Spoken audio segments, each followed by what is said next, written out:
হলো আমি নূরের নবীর নাম মুবারক যাদের সামনে উচ্চারণ করা হয় তারা যদি আমি নূরের নবীর উপর দরুদ না পড়ে তারাও ধ্বংস হয়ে যায়। কেন আল্লাহর নবী এই কথা বললেন? মুফাসসিরিনে কেরামগণ বলেন, আমরা যখন মুহাম্মদ এইভাবে উচ্চারণ করি, আমার নূর নবীর নাম মুবারক মুহাম্মদ, মুহাম্মদের পিছনে আমরা নূর নবীর উপর দুরূদ ও সালাম করি সাল্লাল্লাহু আলাইহি ওয়াসাল্লাম। আল্লাহর নবী বলেন যে তাদের সম্মুখে আমার নামটা উচ্চারণ করা হবে মুহাম্মদ, মুহাম্মদ বলার পর সাল্লাল্লাহু আলাইহি ওয়াসাল্লাম এই দুরূদটা পড়বে না, তারা যেন ধ্বংস হয়ে যায়। মুফাসসিরিনে কেরামগণ বলেন, আমার নূর নবীর নাম মুবারক শোনার সাথে সাথে মুহাম্মদ সাল্লাল্লাহু আলাইহি ওয়াসাল্লাম এতটুকু বলা প্রত্যেক মুসলমানের উপর ওয়াজিব। সুবহানাল্লাহ। মায়ার নবী নূরের নবী বলেন, আমি নূর নবীর নাম মুবারক শোনার পর যারা দুরূদ পড়বে না তারা যেন ধ্বংস হয়ে যায়। এই জন্য মুফাসসিরিনে কেরামগণ বলেন, মায়ার নবী দয়াল নবীজির নাম মুবারক শোনার পর দুরূদ শরীফ পড়া প্রত্যেক মুসলমানের উপর ওয়াজিব।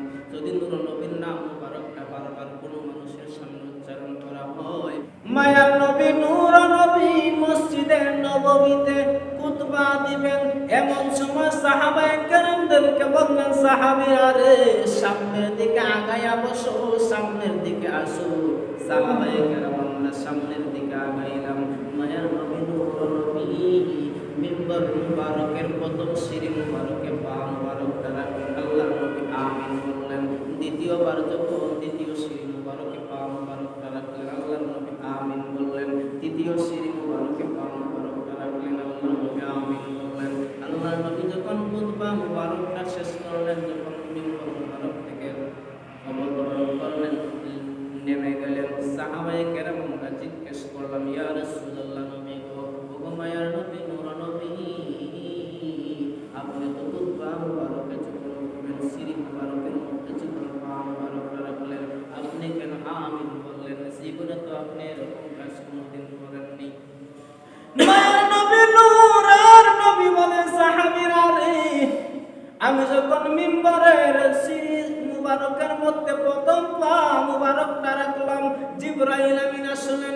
জিবরাইল আমিন আয়েশা বলেন, ইয়া রাসূলুল্লাহ নবীজি, আপনার উম্মতের মধ্যে হতে যারা রমজান মাস পাইবে গো মায়ার নবী নূর নবী, আর রমজান মাস পাইয়া তাদের জীবনের গুনাহ মিটাইতে পারলো না, তারা যেন ধ্বংস হয়। আমি মায়ার নবী নূর নবী বললাম আমিন। আল্লাহ যেন কবুল করেন। আমি যখন দ্বিতীয় অবস্থায় একজনকে পাইল এবং তারা তাদের খেজমত করে জান্নাতি হতে পারলো না, তারা যেন ধ্বংস হয়। আমি নূর নবী বললাম আমিন। এই তিনটা জিনিস আল্লাহর নবী যখন প্রথম সিঁড়ি মুবারকের মধ্যে পা মুবারকটা রাখলেন, জিবরাইল আমিন আসলেন, এসে বললেন, নবী গো, আপনার উম্মতরা রমজান পাইবে, রমজান পাওয়ার পর যদি গুনাহ মিটাইতে না পারে তারা যেন ধ্বংস হয়ে যায়। মুফাসসিরিনে কেরাম এই হাদিসের ব্যাখ্যায় বলেছেন, রমজানে আমার আল্লাহ এত বরকত দেয়, এত নিয়ামত দেয়, এত মানুষদেরকে আল্লাহ তাআলা মাফ করে দেয়, কিন্তু রমজান মাস পাওয়ার পর সত্যি যদি কোনো মানুষ জীবনের গুনাহ মিটাইতে পারে না, ওই মানুষের মতো হতভাগ্য আর দুর্ভাগা জমিনে নাই। কারণ মায়ার নবী নূর নবী বলেছেন, ওই মানুষটা যেন ধ্বংস হয়ে যায়।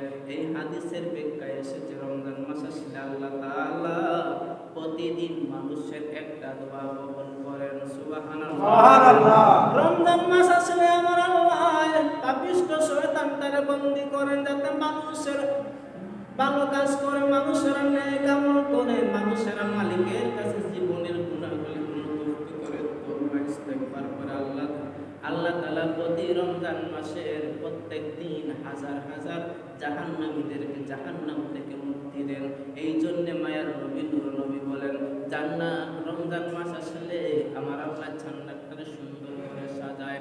আর যারা রোজা রাখবে, রোজাদারদের জন্য আমার আল্লাহ তাআলা জান্নাতের মধ্যে একটা দরওয়াজা রেখেছেন। ওই দরওয়াজার নাম হলো রায়্যান নামক দরওয়াজা। ওই দরওয়াজা দিয়া শুধু রোজাদার ব্যক্তিরাই প্রবেশ করবে। সুবহানাল্লাহ। দুরূদ শরীফ পড়ে নিলাম, কারণ হলো একবার দুরূদ পড়লে আমার আল্লাহ 10টা রহমত নাজিল করেন। সুবহানাল্লাহ। 10টা রহমত নাজিল করে শেষ না, আমার আল্লাহ জানাইছে নবী গো আপনি জানাইয়া দেন 10টা রহমত দিয়ে শেষ না, আমি আল্লাহ 10টা গুনাহ মাফ কইরা দেন। সুবহানাল্লাহ। আমার মায়ের নবী নূর নবী বলেন 10টা গুনাহ মাফ কইরাই শেষ না, আমার আল্লাহ 10টা মর্যাদা বাড়াইয়া দেন। সুবহানাল্লাহ। আমার মায়ের নবী নূর নবী বলেন শুধু 10টা মর্যাদাই বাড়িয়ে শেষ না, আমি নবীর উপর একবার দরুদ পড়লে উহুদ পাহাড় পরিমাণ সওয়াব আমার আল্লাহ দান করে। সুবহানাল্লাহ।